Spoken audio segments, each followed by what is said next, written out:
প্রিয় শিক্ষার্থীরা, আজকের এই ক্লাসে আমি অষ্টম শ্রেণীর ইসলাম শিক্ষা বইয়ের তৃতীয় অধ্যায়ের অন্তর্ভুক্ত 94 পৃষ্ঠার দলগত কাজটি আলোচনা করব।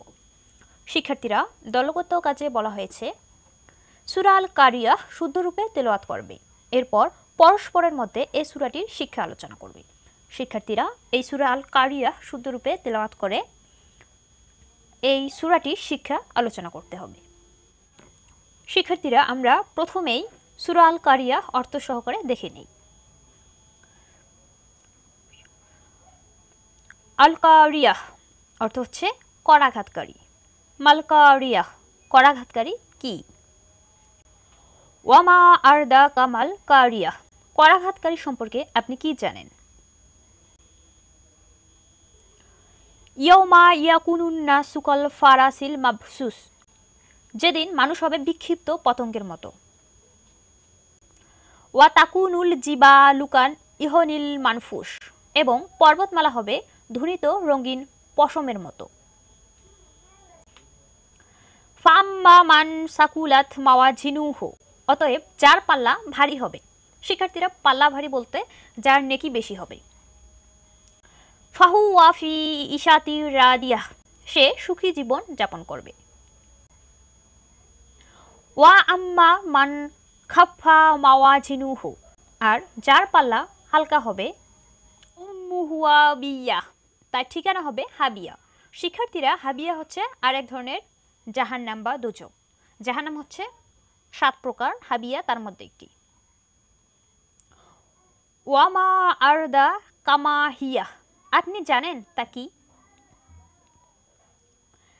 নারুন হামিয়াহ প্রজ্বলিত অগ্নি। সূরা আল কারিয়াহ এর শিক্ষা। সূরা আল কারিয়াহ মক্কায় অবতীর্ণ একটি সূরা। এটি কিয়ামতের ভয়াবহতা এবং পরকালের জবাবদিহিতার কথা স্মরণ করিয়ে দিয়ে মানুষকে সৎকর্ম করার নির্দেশ দেয়। নিচে এই সূরার শিক্ষাগুলো সংক্ষেপে আলোচনা করা হলো। 1. কিয়ামতের প্রতি বিশ্বাস।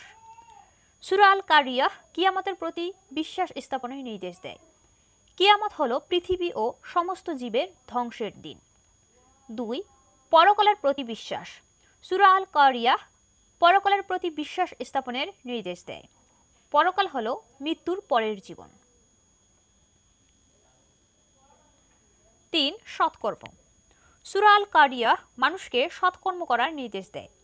সৎকর্মের মাধ্যমে আমরা আল্লাহর সন্তুষ্টি লাভ করতে পারব। 4. দুষ্কর্ম থেকে বিরত থাকা। সূরা আল কারিয়াহ মানুষকে দুষ্কর্ম থেকে বিরত থাকার নির্দেশ দেয়। দুষ্কর্মের মাধ্যমে আমরা আল্লাহর অসন্তুষ্টি লাভ করব। 5. জবাবদিহিতা। সূরা আল কারিয়াহ মানুষকে স্মরণ করিয়ে দেয় যে পরকালে আমাদের সকল কর্মের হিসাব নেওয়া হবে। পরিশেষে সূরা আল কারিয়াহ এর শিক্ষাগুলো আমাদের জীবনে অনেক ইতিবাচক পরিবর্তন আনতে পারে। এই শিক্ষাগুলি অনুসরণ করার মাধ্যমে আমরা আমাদের জীবনকে আরো সুন্দর ও সফল করতে পারি এবং আল্লাহর সন্তুষ্টি লাভ করতে পারি। তো শিক্ষার্থীরা, আজকের ক্লাস এখানে শেষ করছি। পরবর্তী ক্লাসে 97 নম্বর পৃষ্ঠার দলগত কাজ এই অংশটুকু আলোচনা করব। শিক্ষার্থীরা, সে পর্যন্ত সঙ্গে থেকো কোর্স টিকা ইউটিউব চ্যানেলে। ধন্যবাদ সবাই।